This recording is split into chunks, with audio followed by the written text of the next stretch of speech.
Matters lecture series, where tonight we ask the question, is chronic disease prevention only a step away? It's my pleasure, as I said, to welcome you and to MC your evening tonight. My name is Jason Pohl. I'm a professor in the Centre for Health Services Research, and I'm the Deputy Director of the Queensland Centre for Digital Health. So Claire, who's going to be speaking a little bit later, is my boss, for full disclosure. But before we begin, I'd just like to acknowledge the traditional custodians of the lands in which we're meeting tonight, and I pay respect to their ancestors and their descendants who continue cultural and spiritual connections to country, and I recognize their valuable contributions to Australia and global society. I'd also welcome our speakers tonight, so Associate Professor Claire Sullivan, Dr. Shan Gomershal, and Professor Robin Littlewood. And you'll hear a little bit more about them before each of them speak this evening. And then obviously distinguished guests here with us, friends, colleagues, ladies and gentlemen. So a little bit of housekeeping before we start. In the likely event of an emergency, please follow the instructions from the staff here at the venue. I'd also ask that everyone turn off their cell phones, which I will reach in and do that now before I forget. And then finally, we're hoping that you want to tweet about tonight's presentation, and if you do, we please ask that you use the hashtag #UQHealthMatters.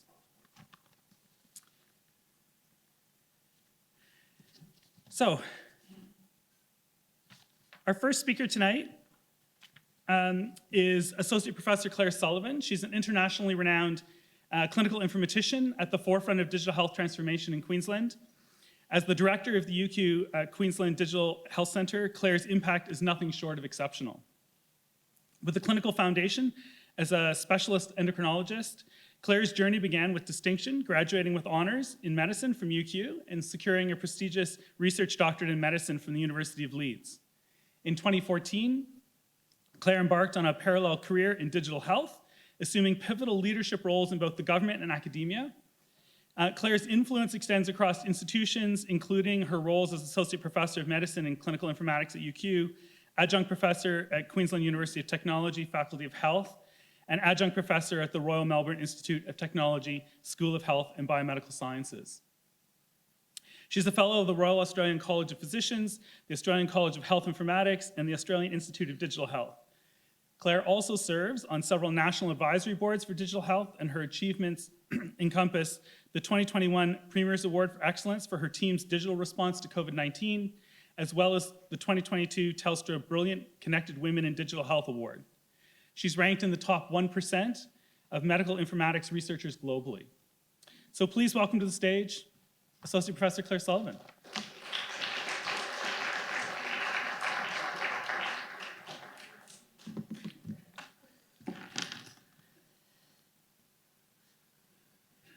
All right. Good evening, everyone.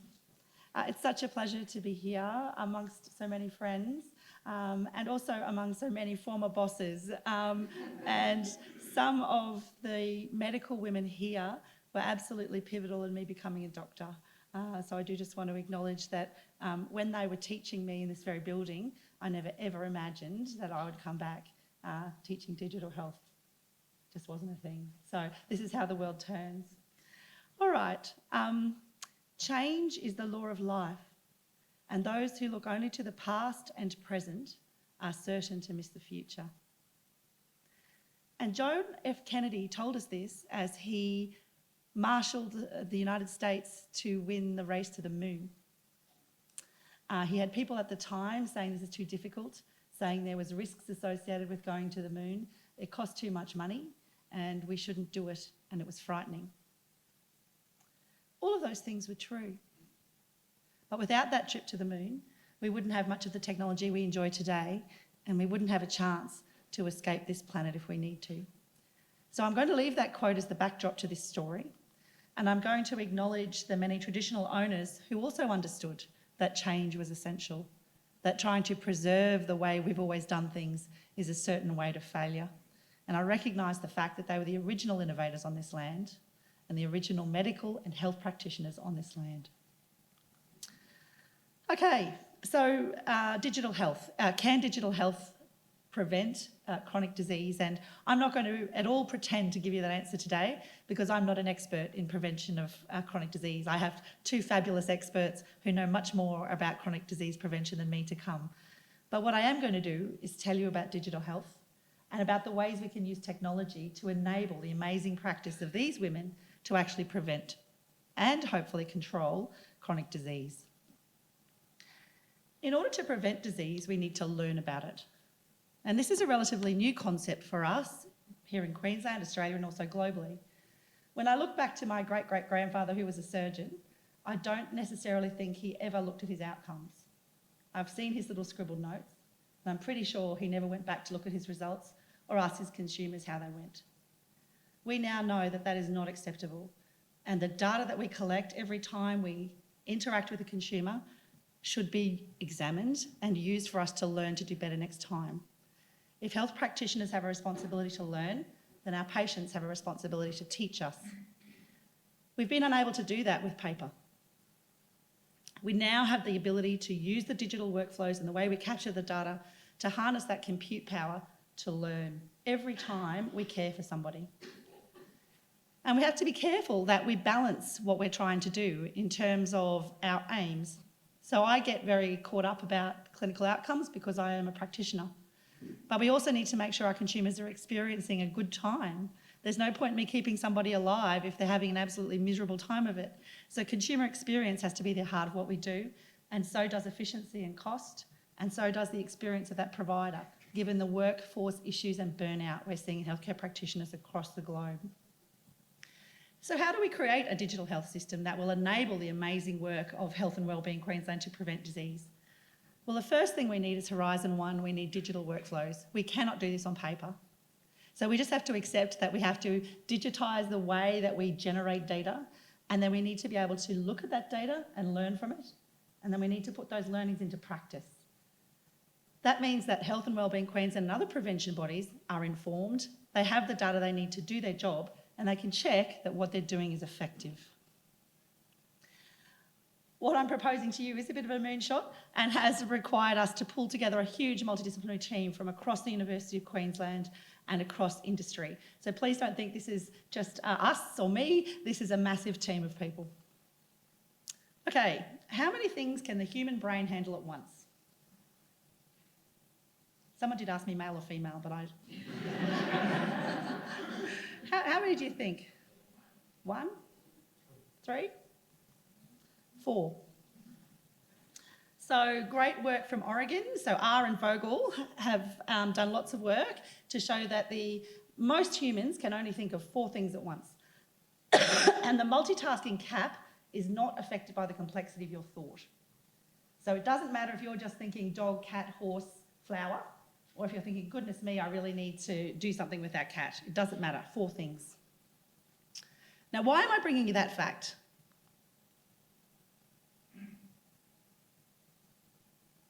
So, if everyone's going to have 4 or more diseases by 2035, which isn't too far away, how are our practitioners going to deal with that in a routine consultation? How on earth are we going to marry that fact and that fact? So the biology can't deal with it. So what do we do? Well, better hurry up because there's more of them.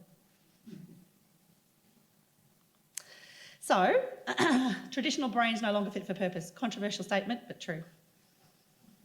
How do we prevent 4 diseases at once? Osteoporosis, mental health issues, obesity, diabetes or hypertension. How do you prevent those 4 things at once? Digital health is your answer. So we need to augment the intelligence of humans. We need to increase that bandwidth. We need to enable the development of analytics which allow the human brain to focus on the things it does best, caring, emotional intelligence and empathy, and take some of that bandwidth away and automate it. To do that, we need to change the way we think about care. So many of us in this room were raised on evidence-based medicine. That means a paper was published and it said you need to prescribe ramipril for hypertension. Fair enough. The study was probably done in Connecticut in white privileged males, and here I am prescribing Ramipril in my First Nations community in Inala. That's the way evidence-based medicine works. What I'd like you to think about now in a digital world and prevention is evidence-generating practice. So no longer basing your practice on evidence, but generating evidence every time you care for someone. This means that every time you care for someone, the data is recorded, the data is analysed, and you learn. So is in fact Ramipril the right drug in our population, in our people, every time we prescribe it? Well, I'm pretty sure the guys in Connecticut don't know. But if we can look at that data ourselves and learn from it, we're generating practice every time we care for someone in Queensland, rather than translating evidence-based in Connecticut across a Queensland population. That's not to say evidence-based medicine is bad, and I was brought up on evidence-based medicine and I still practice it. But it prioritises the evidence from systematic reviews, meta-analysis, and randomised controlled trials. And that's because they've got very robust methodology. It means that you get very focused answers to very small questions. But remember my slide about 4 diseases? So what if you've got 5 problems? Will you have 5 randomised controlled trials? I don't know. How do you integrate people who have all 4 illnesses when the trials are each for separate illness? So evidence-based practice probably doesn't work when we've all got more than 4 diseases. We can't screen out everybody who's got confounders. It's very time-consuming and it's very expensive. And the ethical considerations around evidence-based practice mean that we generally exclude people who are too busy to participate in a randomised controlled trial, who don't have the resources to stop work and go and fill in their surveys, or who perhaps don't understand it. So evidence-generating practice. This allows you to generate data every time you practice and try to prevent and see if you're being effective. This can be set up in a place like Queensland and allows continuous improvement cycles. It has real-world applicability and it accounts for the fact that humans are complicated, that they have 3, 4 or 5 diseases. And it allows rapid learning by clinicians to implement the findings that they're generating. The challenges of evidence-generating practice is we're not training people to work like this. We're training people to pull apart randomised controlled trials that happened in America 5 years ago. We're not training people to look at the evidence they're generating in their own practice and analyse it and change their practice. It requires resources, it requires digital workflows, it requires the analytics.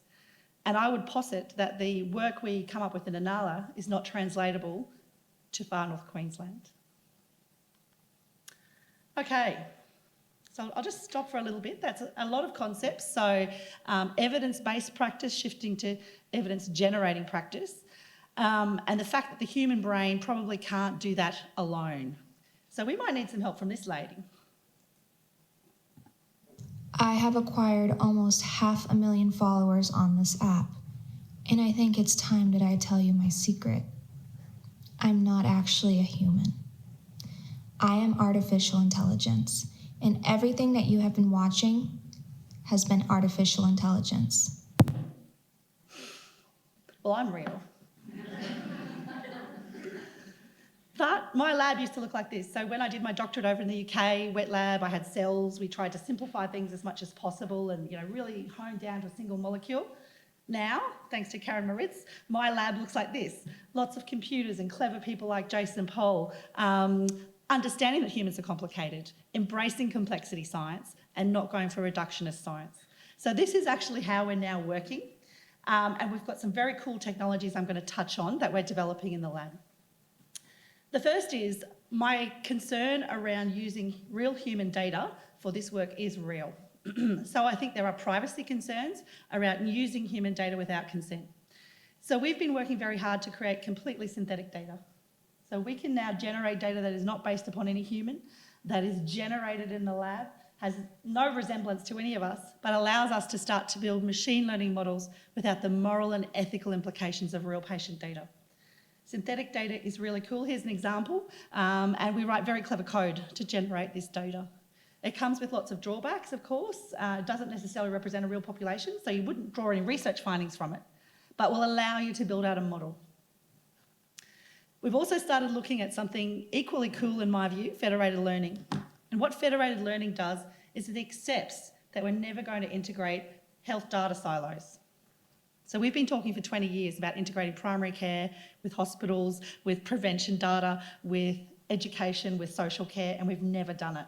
Why not? It's not a technical reason. There's social reasons, governance reasons, cultural reasons that it's not happening. So this is a new technology that allows us to accept that and respect those facts, but still link the data. And what federated learning does is it leaves the data with its sovereignty, with its governance, and instead it sends a piece of code. It sends a piece of code to each data set, and then the code examines the data set and brings back the learning. So the analyst never actually sees any data, never sees names, addresses, or what's wrong. All that comes back to the analyst is the learnings. Now this technology, I can see people go, oh, that's exciting. It is very exciting. And we've been very fortunate to recently receive a large grant to understand how this works, to ensure that we are doing it in an ethical manner, and also to ensure that there aren't any cyber issues that we haven't seen. We know there are some, and so we're working very hard to ameliorate those, but this is an exciting possibility. In terms of ethics and privacy, I've talked a lot about consent, and I'm concerned about privacy, but I think as a society we also have to think about the ethics of not sharing data now. So we talk a lot about the ethics of sharing data and the concerns around data leaks, look at Medicare, and yet we don't necessarily talk about the ethics of not sharing it. Why is that? I don't really know, but it's something that we need to start thinking about. The benefits of sharing the data are huge and include preventing the chronic disease that these two women are going to talk about. So the ethics of being able to prevent these 4 or 5 diseases to me is very compelling, whilst respecting individual privacy, whilst respecting the need for people to control their own data. So I think if we don't share the data, we're missing some opportunities, and you could argue that we've got an ethical issue if we don't. So we're between a rock and a hard place, because there's ethical issues with sharing the data, and there's ethical issues if we don't share the data, and that's okay. Every time I prescribe insulin, I could hurt somebody. It doesn't mean I stop doing it. It means that the benefits of prescribing insulin outweigh the risks. And I think we should start to think about data as a clinical tool, the same way we think about chemotherapy. There are some downsides to it, but there's some good sides to it, and the good outweighs the bad. That type of clinical conversation hasn't happened. It's been a very corporate conversation up until now. So I'd like to start to shift it into that clinical space. I'm going to sort of stop, but I think we need to, as researchers in the digital space, implement very robust data security measures. We've done some amazing work, if we do say so ourselves here at UQ, around this, in terms of developing systems that are very secure and not even connected to the internet.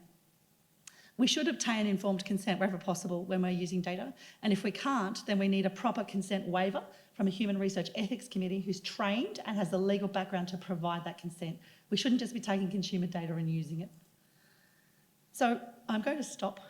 That was a whirlwind tour, if you like, of digital health, of the need for us to use digital health and data to prevent chronic disease, given that chronic disease is now starting to accelerate and multiply in our population, and traditional medical and health methods are not fit for purpose for disease prevention. Digitising, creating data analytics, and shifting from evidence-based practice to evidence-generating practice is the only way we're going to really be able to start to make some inroads into this issue. There are risks in digital health and using data, but there are also risks in not doing it. So look, I hope that my mentors who taught me in this building can see that this is an exciting time to be part of healthcare, and I feel very confident that we'll continue, hopefully, to support the wonderful work of those preventing chronic disease. Thank you.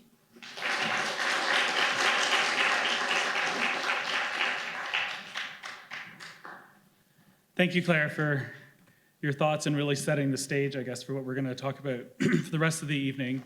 It's my pleasure to invite our second guest speaker up this evening, Dr. Sharon Gomershell, a true leader in the realm of health and well-being. Sharon serves as the Associate Director and Senior Research Fellow at the Health and Wellbeing Centre for Research Innovation, which is a collaboration between the University of Queensland and Health and Wellbeing Queensland. Established in 2022, the Health and Wellbeing Centre for Research Innovation harnesses the collective power of cutting-edge research, prowess in physical activity, nutrition, and health. And this synergy aims to bring about tangible improvements in the health and well-being of all Queenslanders and beyond through evidence-based programs with widespread reach and impact. With an extensive background, Dr. Gomichel is also a senior lecturer in physiotherapy at the UQ School of Health and Rehabilitation Science. Sian's mastery lies in the domain of physical activity, sedentary behavior, and health. With a focus on adults and chronic disease prevention and management, her work has touched a myriad of populations, employing diverse methodologies. Sian specializes in working alongside healthcare organizations to enhance research capacity and bring about behavioral change in physical activity. Her prowess extends to evaluating the impact of healthcare services and innovatively co-designing solutions to address these service gaps. Dr. Gomichel is a respected figure in both the national and international stage. She holds roles including the president-elect of the International Society of Physical Activity and Health. She co-leads for the Physical Activity and Healthcare Special Interest Group for the Asia-Pacific Society of Physical Activity, and is a consultant for physical activity to the World Health Organization. So please welcome Sian Gomichel.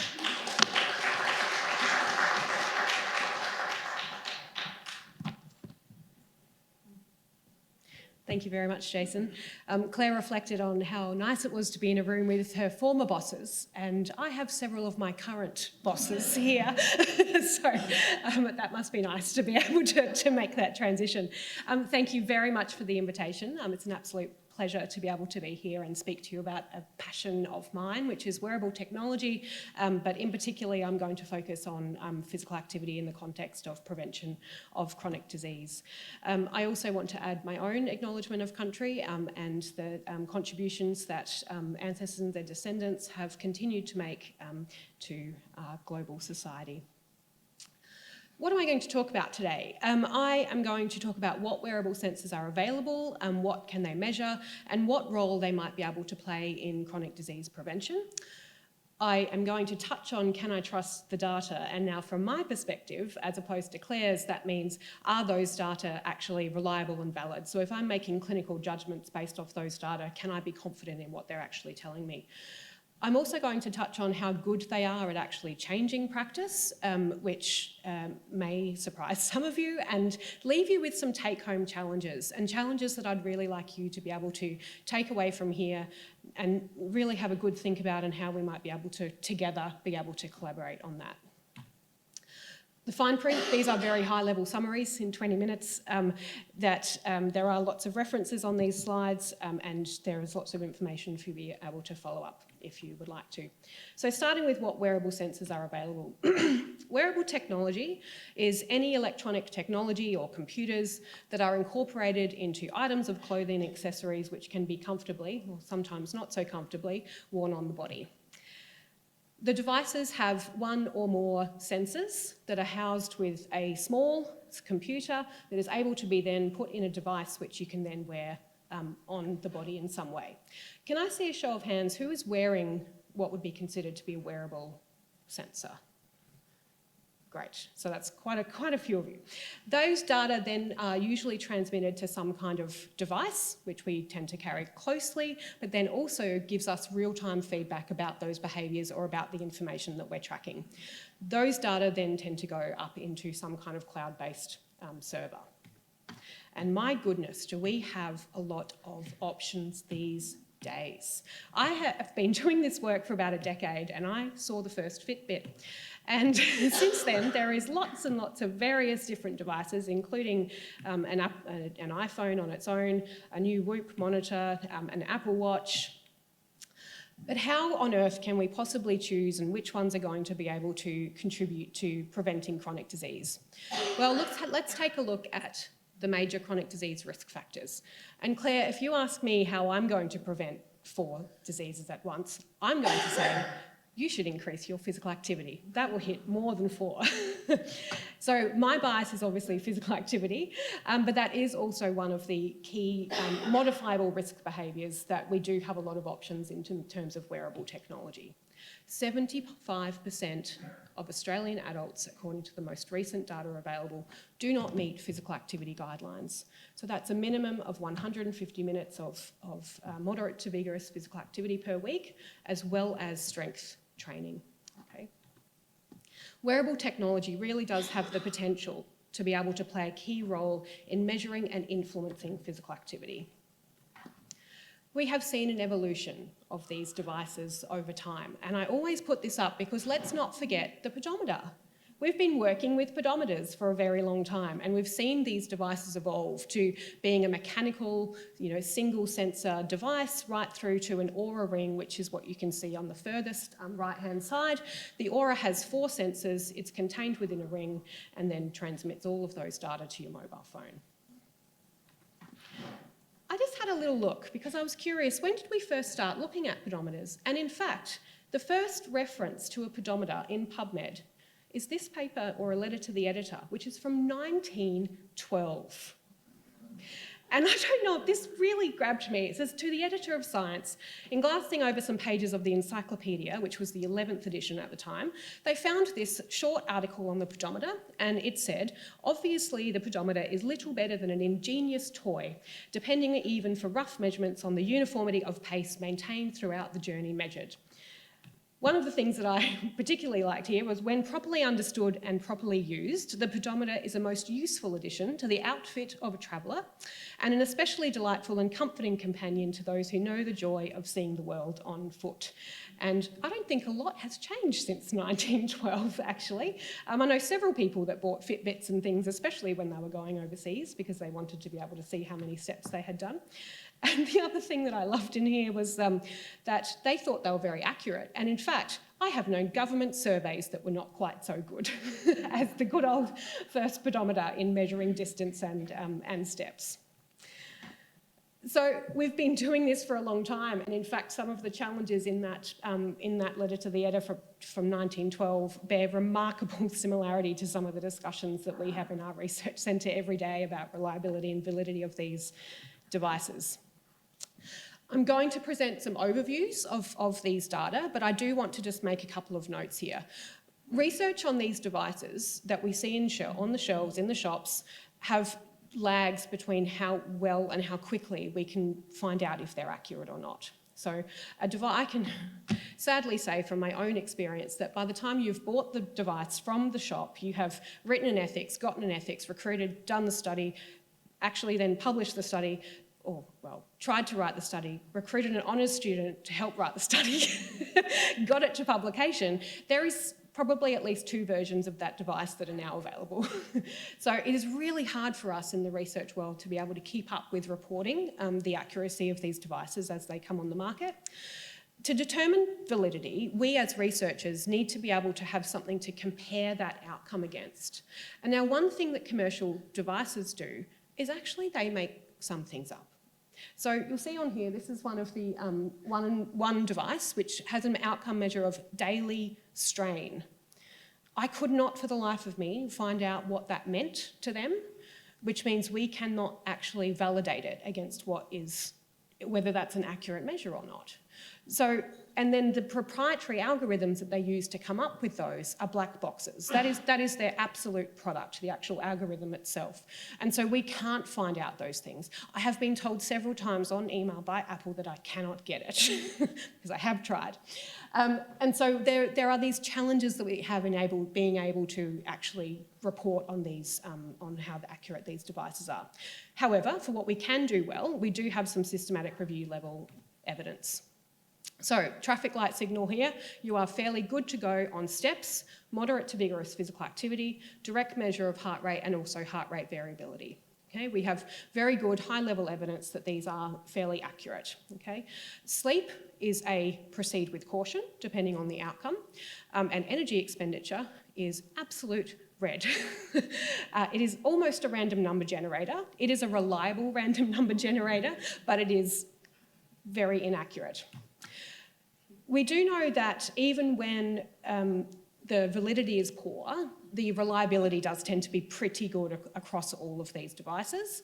And then there are factors that influence accuracy. And if you know a couple of devices, you'll be able to see that sometimes these factors will influence perhaps how well your own device measures. So placement site wrist, waist, ankle. In fact, waist is probably one of the better places that we can measure physical activity. However, people don't keep them on their waist. So now we're doing wrist devices because at least then we keep it on. Movement, speed and intensity. We see the accuracy of the heart rate measure, for example, reduce at very high intensity movement. Fit, skin type and environment. But taken at an overall kind of perspective, steps, MBPA, heart rate variability, we do tend to have very good accuracy for those. So how good are they at changing behaviour? I'm conscious that in this case we are talking about evidence-based practice here, so looking back toward the ability of previous research to be able to tell us. And I think some of Claire's points are particularly pertinent here because these devices move so quickly. We're looking at a systematic review meta-analysis. It was published in 2021, and the papers that were published then were from 2014 to 2019. All right, so that means that the data were collected probably as early as 2013, etc. That's a long way in wearable tech from where we are now for a systematic review that was then only published sort of 18 months ago. However, what did we learn? So 28 RCTs published between 2014 and 2019. That isn't actually quite a fast rate of papers in that 5 years. The papers included over 7,000 participants, and overall there were small to moderate positive effects on physical activity. So overall, these devices did have a small effect on someone's physical activity. Most of these were people who were otherwise healthy but physically inactive or had high BMI. And these are the kinds of populations that we're looking towards in terms of prevention of chronic disease. I want to point out that the interventions that included some kind of messaging, some personalisation, were more effective than the device alone in subgroup analyses. And long-term effectiveness just simply isn't known. So this systematic review, the mean intervention time was 13 weeks. We don't know the intervention effectiveness over a longer duration than that. And in fact, the evidence is showing us that, well, we probably don't know because the compliance with wearing them is also very low over a longer period of time. So my takeaway challenges to leave with you, and some of the things as well that we're doing to try to address this. Integration into healthcare is one of our biggest challenges with wearable technology. And I will challenge you in anyone that would sort of argue otherwise, that if you simply look at the rates and the increased uptake and purchase of wearable tech, and how that has tracked over time, and how our physical activity levels have tracked over time, which at most have been maintained, and if anything, globally have reduced. So simply the availability of these devices is not achieving any kind of impact in terms of prevention of chronic disease. It is also then really tricky to ask healthcare professionals to do something else on top of what they're already doing. How are we going to address 4 things in a clinical consultant's situation, but then also how do we then increase health promotion time, plus looking at the data, plus being able to provide some personalisation around that behaviour change. The wearable tech at this point in time in the healthcare setting has not really facilitated this. The commercial devices that we have are based on individuals going to a store, buying one, coming back, and then perhaps saying to their doctor, oh, look, I've worn this, can you tell me something about it? One of the things that we're looking at doing, and we've just got some funding to be able to do this on a small pilot trial, is to be able to look at a sense motion, which is one of the device that you see here on the thigh, which is the first research grade device which has put in a healthcare interface where if you imagine a ward, every patient on this ward will get one of those devices. There is a gamification at the bedside that promotes physical activity within safety boundaries, no falling. But most importantly and critically, I think, is that it provides this dashboard. So you can imagine at the nurse's station, at the central station, there is a dashboard that has every patient and colour-coded on their physical activity for the day, which actually helps to prioritise then who might need more time, who might need more resources, and makes moving an actual tangible goal in these settings. Reaching those who need them the most, we almost unequivocally know that wearable technology does not reach those people who need it the most when it comes to preventing chronic disease. You may have heard of the digital divide. Wearable technology simply increases that. It is biased toward people who have the financial capacity to be able to buy them, the health literacy to know that they need them, the literacy to be able to read the screen in and of itself.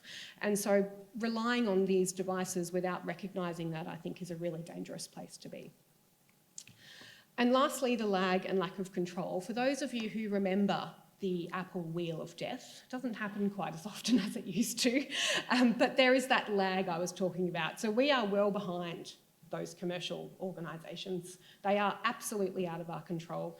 As health professionals, as researchers, we have no control over the algorithms. We have no control over whether they might change those algorithms between consults. You know, imagine if you've got this big data set and suddenly they change the algorithm, which actually Fitbit did to me in the middle of a validation study. That was fun.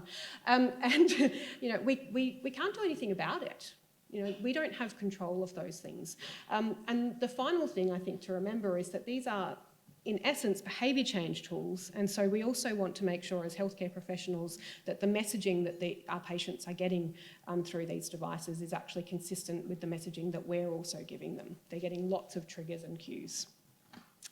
And I'll leave you with this. I saw this just today. It says, please fill out the medical forms, which are identical to the ones you filled out earlier online and have the exact same questions your doctor will ask you later in the exam.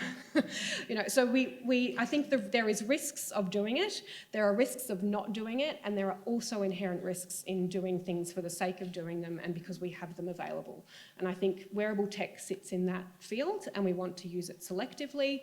We want to use it in a way that's individualised to each patient and obviously with the ultimate aim of improving patient outcomes. Thank you.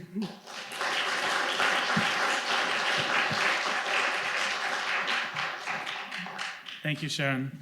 It reminds me of my son who's standing there going like this, trying to get his steps up for the day with his arm. So accuracy, of course, is an interesting concept when it comes to measuring some of these things. So thank you very much. It's my pleasure then to invite our final speaker, Dr. Robin Littlewood. Robin Littlewood is at the helm of Queensland Pioneering Prevention Agency. So Robin stands as an unwavering champion on health promotion in the state. And with a fervent belief that every Queenslander deserves enhanced health, Robin brings to the forefront an expertise that spans non-communicable diseases, driving outcomes for both individuals and populations alike. Her resolute commitment to equity and inclusivity is evident in her unyielding pursuit of policy and action that resonates with communities when they need it most. So a multifaceted leader, Robin is a researcher, a clinician, and educator. Professor Littlewood boasts over 25 years of experience, has a distinguished array of qualifications from the Queensland University of Technology, James Cook University, and the University of Queensland, including a PhD, a Master's of Business Administration, a Master's of Medical Science, and graduate of the Australian Institute of Company Directors. Robin's prowess in uniting academic, industry, government, and community to forge impactful solutions shines on a cornerstone of her approach. Presently, Dr. Littlewood holds the esteemed adjunct professor appointments at Griffith University, QUT, and UQ. Before ascending to her role as Chief Executive of Health and Wellbeing Queensland in 2019, Dr. Littlewood contributed significantly by being a member of its inaugural board. Her journey also encompassed roles as Director of Health Services Research at Children's Health Queensland Hospital and Health Service and Conjoint Associate Professor in Nutrition at UQ. Her leadership was instrumental in pioneering Australia's first national pediatric dietetics training course. So please welcome to the stage our final speaker, Professor Robin Littlewood.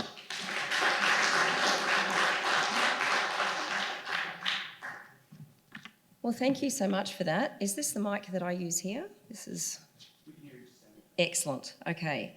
Thank you for having me here tonight. I worked here for the past 20 odd years and I have not been here for a long time and it's really nice. So this has been done. This was never like this before. So it's really, really nice to be here. So well done. Can I say to you, my job, I've got to think about my job at the moment because there's lots and lots of parts of it. For me, I'm about building good health, so not about fixing sick. So you do hear now so many things about the health system and they are absolutely amazing. but we are about the building of actual health, and I'm really excited about that. So that's the long-term, sustainable, funded, research-based, evidence-generating health, and I'm so excited about that. So first of all, I'm going to say, so my job is really looking at that to build that for those who absolutely need it the most. So whether that's kids, whether that's women, whether that's First Nations communities, whether that's the seniors as well. So I am going to be voting yes, and I think that Ollie says this so much better than I do. To pay respect to the Turrbal people, north, south, east and west, letting us share your land. She promised to look after people and the music. Here's the land, here's the sky, you're my friend and here am I. I've never seen a better way to start a presentation again, and I just love that we're learning this in school. You know, when I was at school not many years ago, so many years ago, everyone, let's laugh, it's not that funny. We didn't learn that, and it just makes me so happy to see that, and kids actually know it and believe it as well, and I love that, and I think the more that we do that together, the better. So you've now heard from some pretty amazing leaders in tech, and they are truly amazing, and they're these great big brains that I have phoned so many times and said, I absolutely need you. So to be honest, you don't actually get better than them, and we're just so lucky to have them here in Queensland. So you just go, why? So why is it important for you to think about tech and for you to think about your watches and for you to think about that at the moment just in health? We have to do things differently. We cannot be more of the same. And that is the most important thing for me to remember and to check myself every day and go, Robbie, you're doing it because we've always done it like that. Or is it the best thing to do? Or do we think about doing things differently? And I'm so proud to say that most of the time I'm there going, no, it's fun and it's bold and I'm terrified. But then there's parts when we just fall back to, we do it because we've always done it like that. So I'm going to talk about why. Why do we need to be so incredibly different? Why? Why do we need the brains? Surely patients just want to be seen by a doctor. They want to go and park at a hospital. We know that parking is incredibly cheap. We know that. And we know that it's just so great to go in there and to be seen again and again and again. So to answer this, I'm going to be doing something a little bit different today. So I'm going to talk about me. I'm going to talk about the journey that I have been on. And yes, it's been about the past 25 years since I began here at the Royal Kids. And I think as a dietitian, I have learnt everything the hard way. So learn from me because I have made every single mistake. But I didn't make it a second time. So to fast track me, I became a dietitian and then started working in paediatrics in 1996.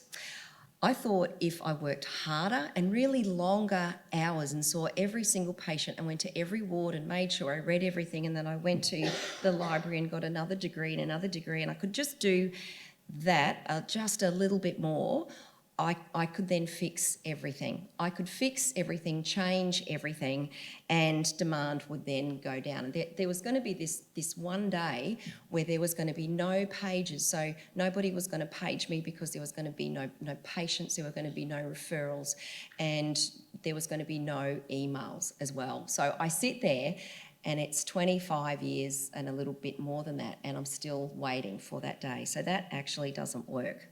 So I provided the services as I was trained. So I provided safe, traditional, face-to-face, evidence-based, exceptional care, and many times at the bedside when people were in their most difficult days, sitting there trying to work out whether they've got food at home, whether they've got to see a doctor again, or whether they can go and get their script filled as well on the way home. And here's the dietitian talking about fruit and veg and pointing out that grilled steak and veggies and low-fat dairy is going to be really, really important. And look, I still believe that completely. I probably don't do it at the bedside. So I documented everything in the medical charts as well. I mean, everything. And us, Allied Health, we document everything. We make sure, but we wait until the families leave the room, because we know that they like you to look at them as well as you speak, because that's really important to them. Same as going to a hospital, because it's really important to them to get the real medicine. So I set up a beautiful clinic at the time, and the rooms were amazing, and it was evidence-based, and I saw them at the exact number of times that I was supposed to, and brought them back once a month, and I did everything right, and because that was so important to the patients. And then I continued to see them and then bring them back, and they got their kids back in the car, and they got their double prams out, and they came and they paid for the parking, and then it cost them a fortune in, you know, coffee, tea and chips and, you know, things, so that they could come and see the dietitian. And you just think, well, do you know what, that's really important to them. But this was what was really going on. First of all, DNA rates were exceptionally high, so people just didn't show up. Not many people came, and nobody came back.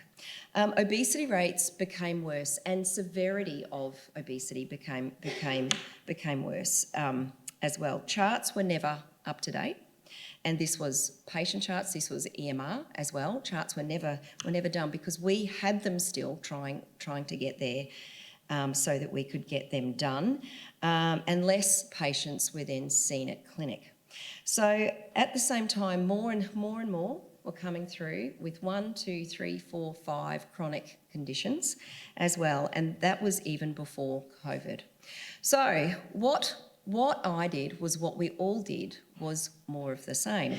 So provided a service that was fit for purpose many years ago, and it was evidence-based and assumed what patients wanted. Well, I did what I wanted, and it didn't work. The future is completely different, and that was before COVID. The future is completely different again. So patients wanted efficiency. They wanted easy access, and they wanted equity. They wanted the same regardless where they lived and who they were. They didn't care about eye contact. Who even said that? You know, I've got to look at the patients. They don't actually care as long as they leave with a referral and a script and an updated chart. That is the most important thing. Don't think that you're that important. This was me, by the way. I'm not actually talking to you, but I might be.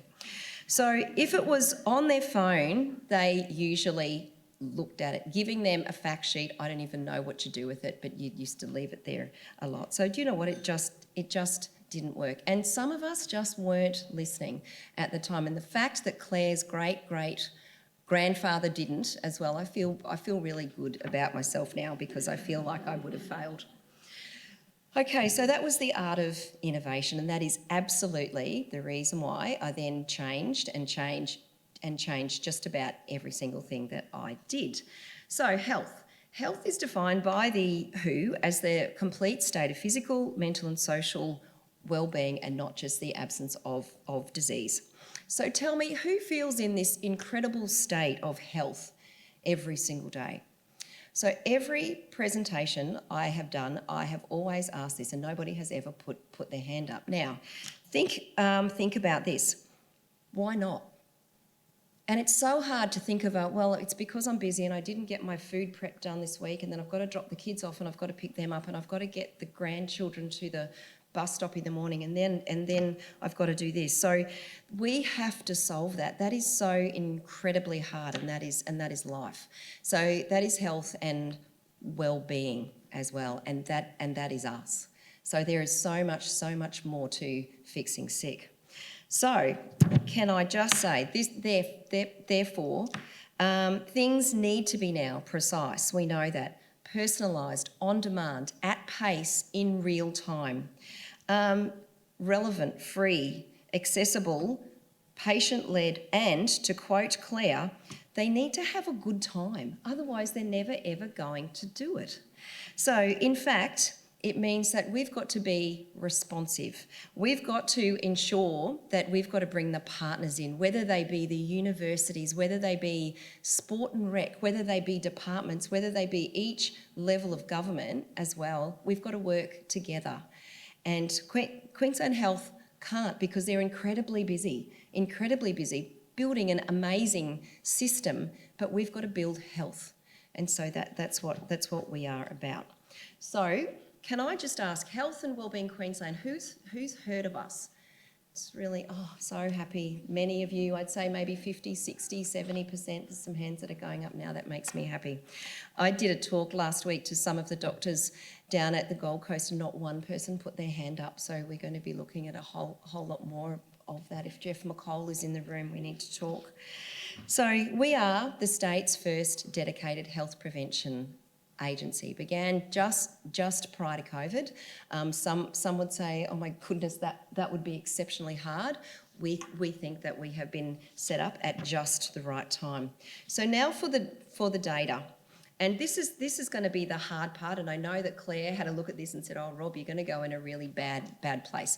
I am, but I'm going to go back up again, okay? So we're going to go down into the negative, but we're going to go back to the positive again. So first of all, we've got the data from this state, and you don't see that anywhere, and I love that. So we've got the data here. Looking at the data last year, we predicted that the babies born in 2023 are actually going to live a shorter life than their mums and dads, and we've never said that before here in Queensland, and it's because of preventable chronic diseases. So thinking about, and this is so much worse as well for First Nations kids, and that actually kills me.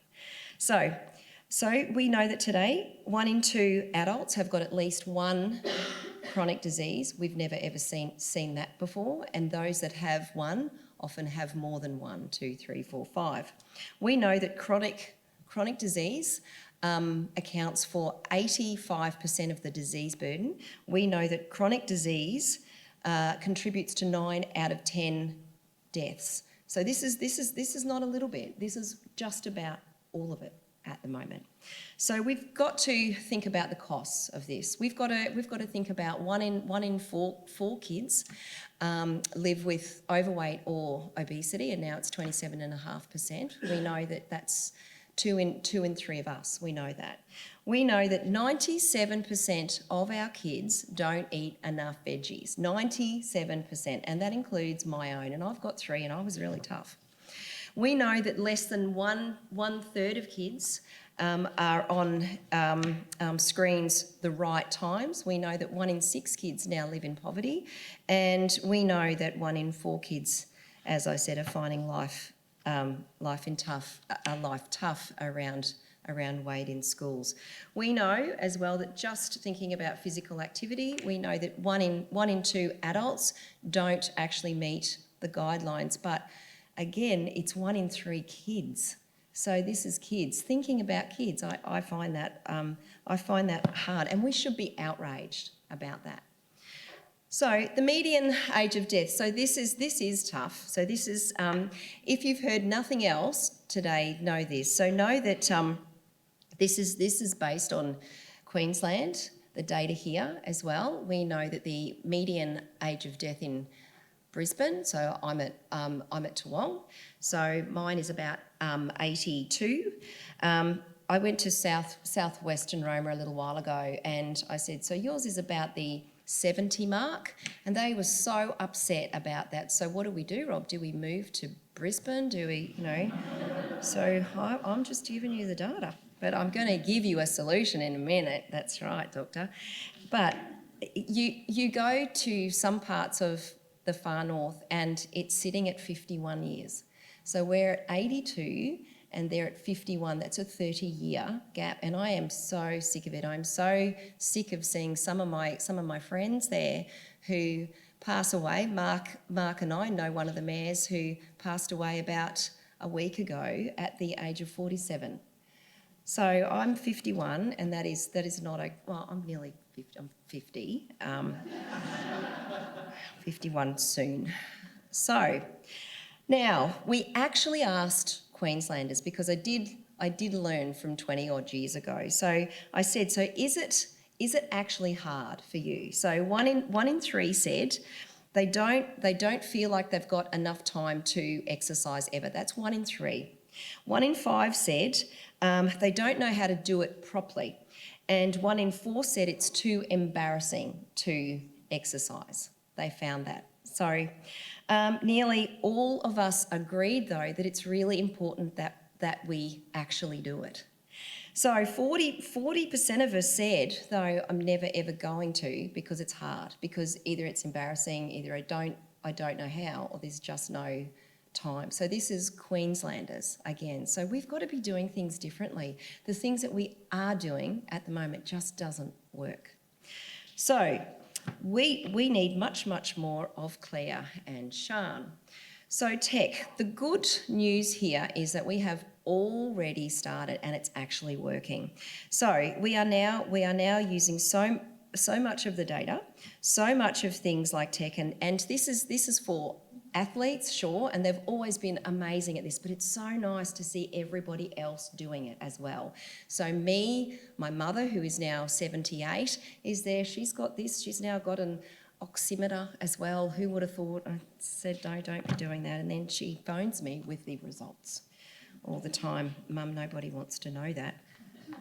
Okay, so we've now got a grant round once a year as well. So this is with the Department of Sport and Rec. So we are actually doing things different and partnering as well. So we've got this that goes out once a year, and we connect. There's so much tech.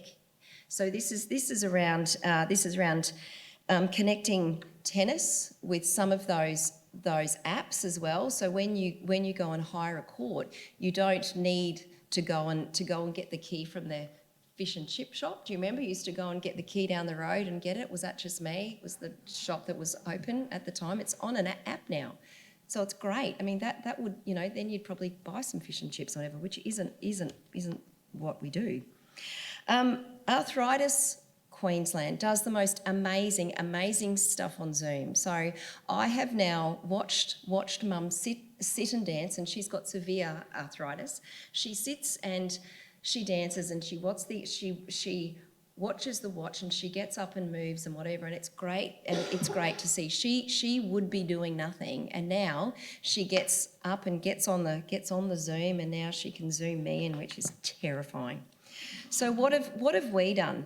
First of all, who's heard of PodSquad? Can I ask if anyone heard of PodSquad? Everybody download it, please, today. This is completely free. So this is not a partnership between health and wellbeing and someone else and someone else. This is between us, the University of Queensland, CHQ, and QPAC as well.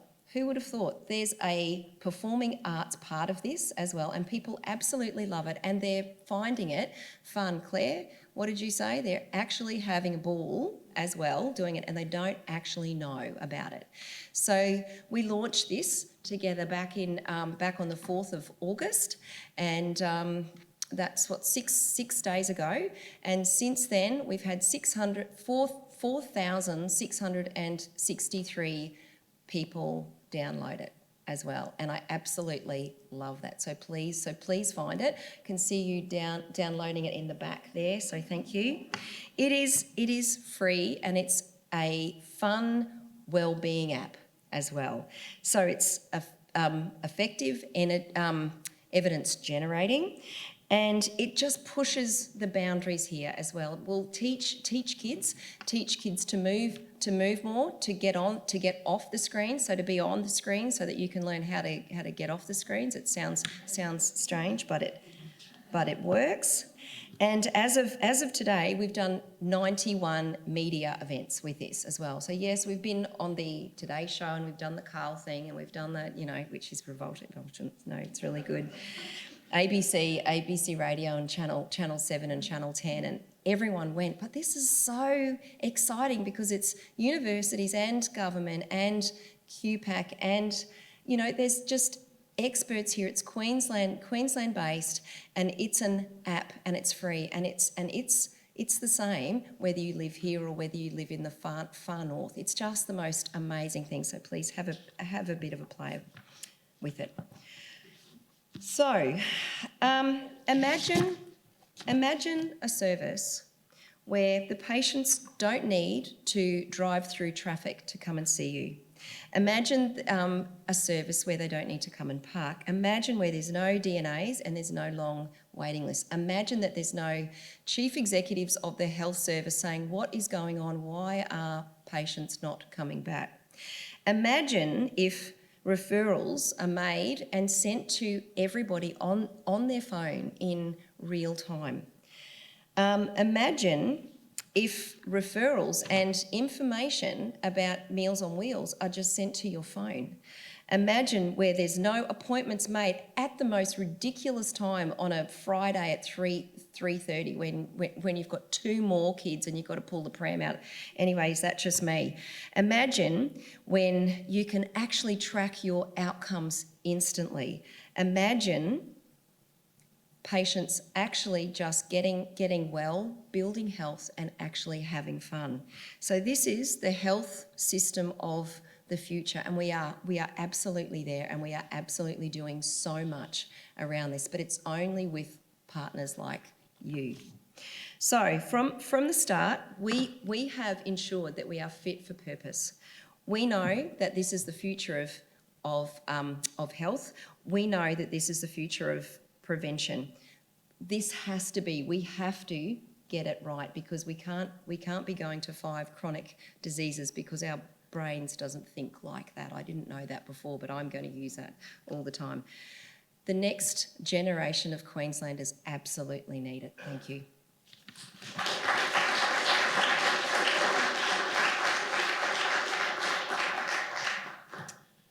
Thank you, Robin, for showing us what is being done at the population level. It's so exciting. So now I'll ask the 3 speakers tonight to come up and have a seat at the front, and we'll open the floor to questions. So just ask people to put up your hand, and we'll rush there with a microphone so that we can all hear your questions, and we'll have the panelists answer. I guess they're duking out where they're going to sit. Yeah, they're very polite. Questions from the audience? Maybe I'll start while people are thinking.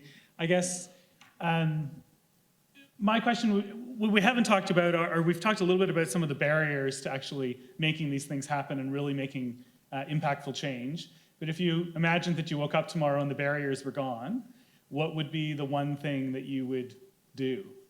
What's the top thing on the list that you would do?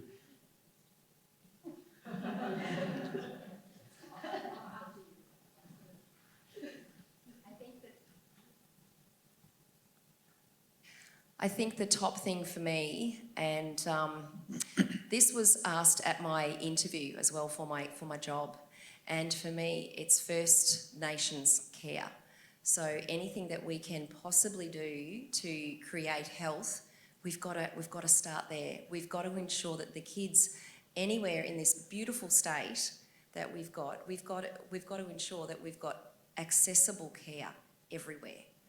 So that would be me, I think, and I do go to First Nations communities many times during the year, and every single time, I guess I feel so passionate about this and feel, you know, why aren't we doing more? Why aren't we doing better? And why is the same models of care being used at the moment? So no, we're going to change that.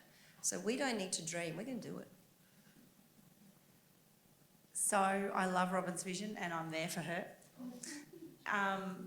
But to be there and do that, we need to shift and change the way we work. So at the moment, we train doctors, physios, allied health dietitians at university, and then we say, off you go, and make sure you read some research papers and translate that work into your job. I think we need to say, when you get a job, you've got 2 jobs. One is to care for the person in front of you, and the other is to look at your outcomes and do a better job tomorrow than you did today. 2 jobs. maybe I should have gone first. No, what I would like to see, if there were no barriers, is that health professionals would actually be able to receive funding to be able to prevent disease at all. I mean, we are so constrained by time and resources and all those sorts of things, and anything we can do in terms of health promotion is above and beyond something that we need to be doing to actually address the disease or the risk in front of us. So, a very high-level system change where there is actually a funding model that supports health promotion would, I think, help enable that as well.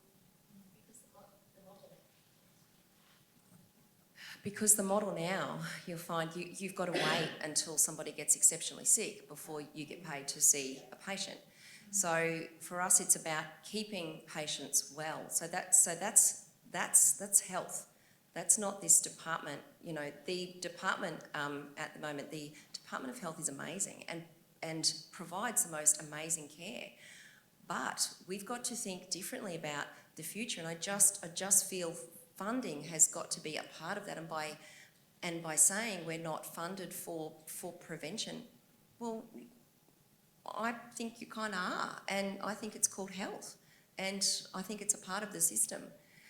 Funding in prevention is at the moment, I think it's around 0.0 something. It's not 1%. It's 0.0 something, and it needs to be at 5%.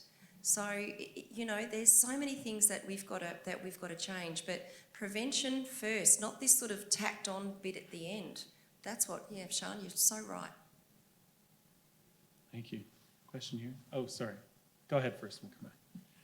I haven't heard before about the PodSquad, and I agree with you. The health system today is a disease system. It's not a health system, and the name should be changed. But the PodSquad, are you implement this in the family or schools?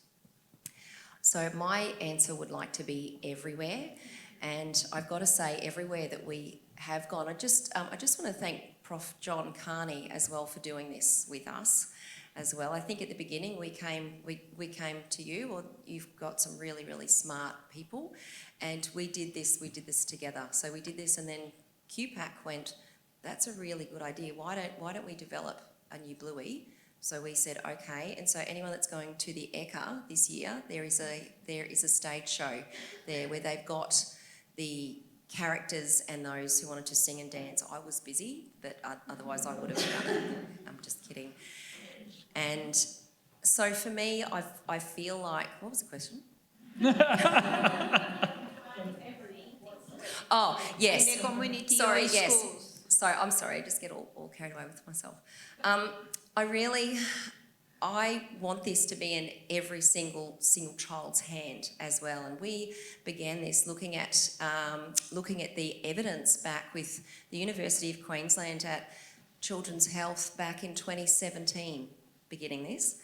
So we looked at the research and thought that there's just got to be a better way to get this message out around sleep and health. So it's not about weight. It's not about negative. It's about health, and it's about sleep as well, which is there's nothing around at the moment. So there was nowhere for the GPs to refer to, the paediatricians. They kind of kids would come in and see us, and then they would go back home again. So there's an app. This is an app that's got two parts to it, and so the kids have got it, and they have so much fun, and they're singing and dancing, and there's grass sharks and things as well, which is excellent. But then there's a part of the app that sends information to mums and dads as well to say they're doing this so that they learn how to drink just water, or that they learn how to eat better, or that they learn how to sleep, whatever. And so providing them with that support as well. The university has been amazing in coming in and making sure that we're safe and researched, but it's evaluated as well, so that actually shows impact here as a part of it. So for me, every single clinician, every single child and schools as well. We met with the Minister for Education about a week ago, and she said, I absolutely love this. Thank you. We have a question here. Professor Sullivan, you said that one of the goals is around generating data. Does that mean, so you used hypertensive medication as an example, but does that mean, say you have a clinic and in that socio-cultural area, or demographic area, you're seeing higher rates of diabetes and mental health? Does that then sort of start a cascade to then, what do we need within the clinic? Like, should we be engaging with different allied health professionals? Should we be improving our referral system? Is it a cascade like that you aim to get with the generating part of it? Yeah, no, that's a great question. And I think it doesn't matter what your setting is. So you could be an allied health practitioner in your own rooms, you could be a doctor in a clinic, you could be a community nurse. So it's not centred on a particular profession.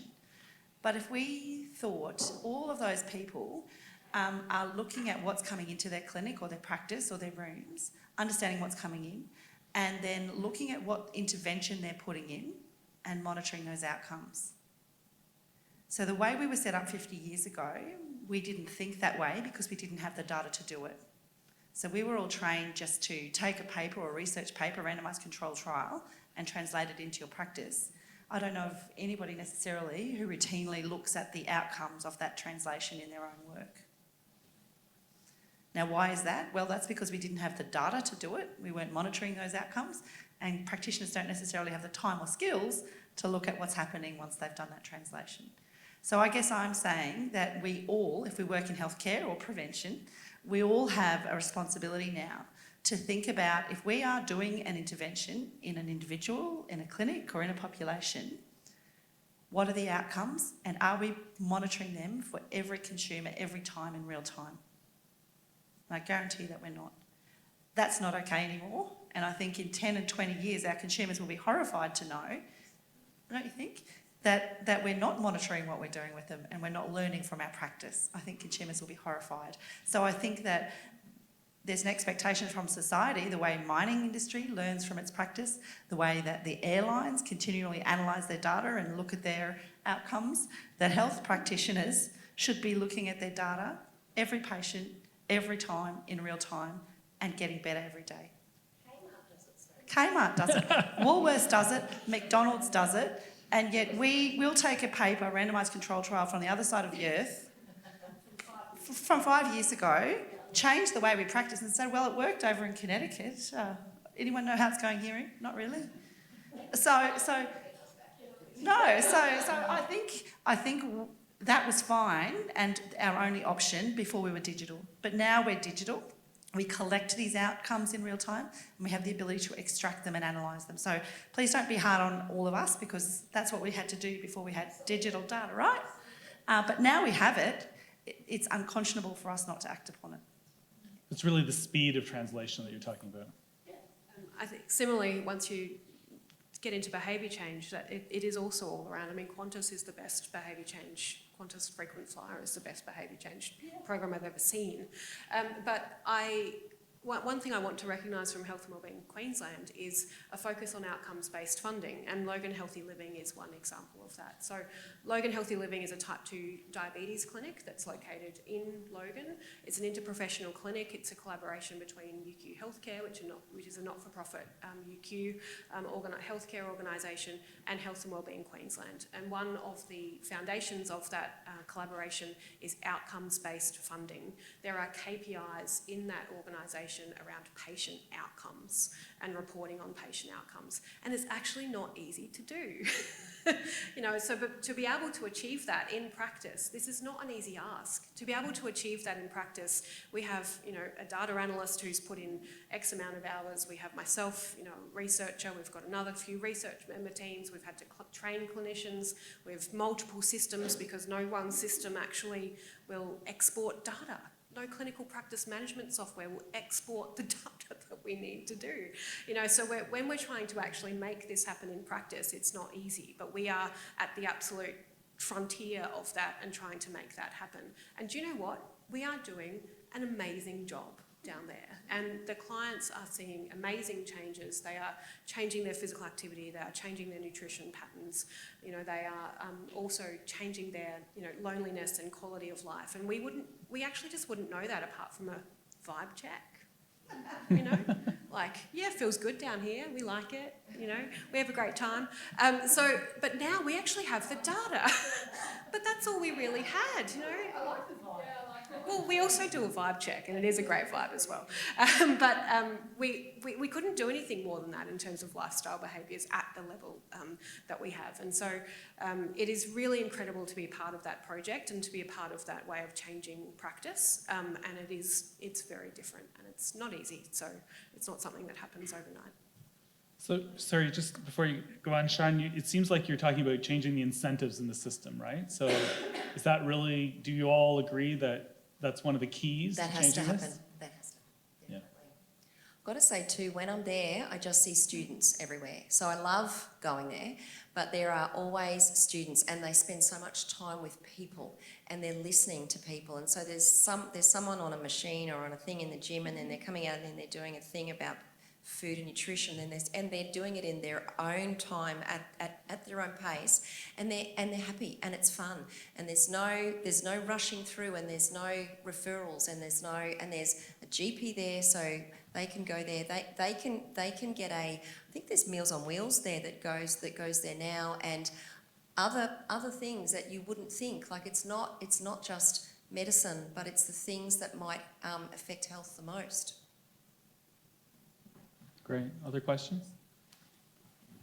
Hi, I've just got two questions. Just following on from the question about collecting data. So Claire, I used to actually work where I collected real-life data from practices, and I know the rigmarole of the ethics, etc. It is painful. And I'm just curious, what's the advantage of using fake data? And how can we actually optimize the existing databases that got real data? That's my first question. And I've got another question. Should I say it now or a bit later? Oh, I can only do 4 things at once. Yeah, let's answer the first question, then we'll do the first let you one. have the second one. Why use synthetic data? Well, you really answered your own question there. So using real patient data comes with a lot of ethical and moral considerations, and we need to respect those. So working through those takes time, and you don't want to rush accessing real patient data. Sometimes can take 12 months to 18 months to access real consumer data. And that's because we do it very properly. But 12 to 18 months is a long time in the life of a PhD student. So while you're waiting, you can, the synthetic data that we can generate 500,000 patients. That allows you to really set up a big data source where you can start to build an AI model and train an AI model without any ethical and moral implications. So it doesn't replace real patient data, it just is an interim step. And the way I explain it is when I used to work in a wet lab, we would have a cell culture, right, where you have cells growing in a test tube and you sprinkle things on them to see how the kidney cells in the dish, you know, react. Then you had a mouse and you sprinkled the drugs on the mouse to see how the mouse's kidneys held up. And then you finally gave the drug to the humans. So the synthetic data, if you like, is our mice. So we sprinkle our AI ML models on this thing, which isn't a human, but it gives us a sense of how the AI or ML model might work without the ethical complications of doing it on real humans, either biologic or data. And I am very careful to think of data the same way I do as though they're a human, because that data is connected to a human. A human has trusted that practitioner when they've recorded that data, and we need to treat it in the same way we would treat subjects in a randomised control trial. That's why I use it. And that leads me to my next question. So what's the difference between synthetic data and real data? Synthetic data, we generate ourselves using code. So real data is collected from a human. So we could collect everybody's body mass index in this room, and I'd have a nice data set. Synthetic data, we write code in R and we say, let's generate 5,000 body mass indexes and let's generate it to fit a normal distribution, and the code creates it. No humans, completely synthetic. How cool is that?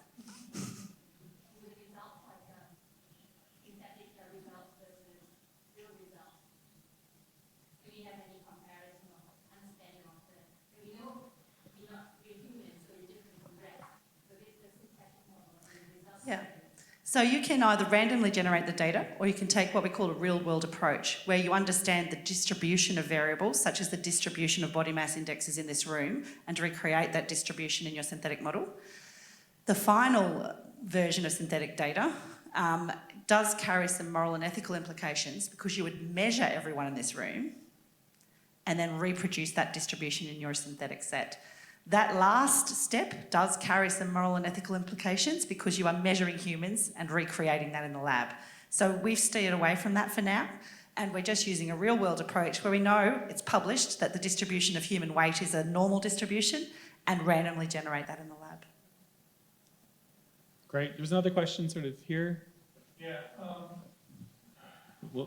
You're next. Thanks.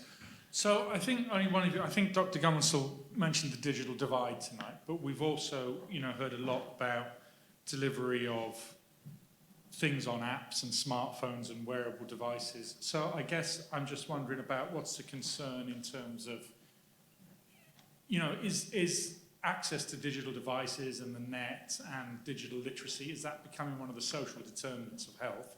And how do we make sure that we, if we're going to move health into this digital domain, how do we ensure that we, it still remains something that's equitable to all?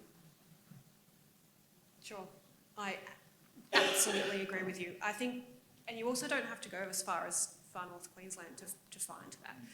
We know that the population that we have in Logan, we have, I think it's 3% that are illiterate. So as soon as you consider a population that's illiterate, almost everything we've talked about in this room tonight becomes mute. And so being able to reach all of those, parts and pieces of people and populations who need it the most, I think, is a huge challenge. And relying solely on digital approaches is, I think, a very dangerous thing to do. I think that digital is going to become a utility. So if you look at telephones and electricity, when they first started out, only rich people had them, and they were concentrated around metro areas. And my family comes from a big cattle station out west. We didn't have phones or electricity out there for a long time. We generated it ourselves or whatever. Now it is actually considered a utility, and everybody really has a right, to electricity, water, and telephones. And I think that 10 or 20 years' time, this will advance the same way. It will be expected that if you live in Queensland, you'll have access to it the same way you might have electricity or water. There'll always be people off grid, right? And that's okay, and that's people's choices. But I think it will increasingly become a utility, and we're seeing internet becoming a utility the same way that water or telephone is. We still have underserved areas, and we always will have underserved areas, but I think digital is fast becoming a utility. I think you're right. Is this on? Yep. Is this on? Yep, okay. I think that you're right as well, and I think it's really, really important to think about the training of staff as well around this, so to make sure that everybody knows it's just not this. So it's this is a part of it. But then what I love about the app, and I didn't want to just come and talk about the app. We've got a lot more things that we could show you, but the thing that I like about it is it will provide you with information as to when you need to go and see someone as well. So when you feel concerned about things, so go and see a doctor or go and speak to your teacher or something. So, but education and training for me is key more than anything else, and making sure that whether you're a doctor, whether you're a dietitian, whether you're a surgeon, making sure that you understand anything that is available, like your apps and like your fun stuff and your watches and things as well, but being safe around that as well. So it's evidence-based as well as evidence generating at the same time, but it's the training, and universities have the biggest role here to make sure that we've got these staff that are coming out and that understand this as well, because we've still got the staff that come out and they're amazing. They're clever and they're trained and they know things and they've read everything and they correct me all the time. But there's still this way that we've got to do better, and I think it's around making sure that every single person, whether they're being trained in anything, that they've got to know that this is just a tool, and there's so much more that we've got to do to protect the patients. Great, thank you. Maybe the last question just here. Oh, sorry. I think there's also risk in the assumption that access means all people have it, that digital literacy is equivalent to health literacy, and that if someone is wearing a device that can measure those things, they actually then also know how to actually work all those various, functions and things like that, and that digital literacy is very different to health literacy. And so I think there's inherent risk in the assumption that as it becomes more available, that those three things will rise in an equal way. And I don't think that health literacy necessarily might rise in the same way as access to. Yeah. Great, thank you. So it all comes together nicely towards the end with what you just said. My question is really about clinicians and their ability to make decisions using the data, especially when the data is a preventive indicator. So if I'm taking my blood pressure, heart rate variability, temperature consistently every 15 minutes, and then I go and see my doctor, my GP, that's an overwhelming scenario for him, I can tell you.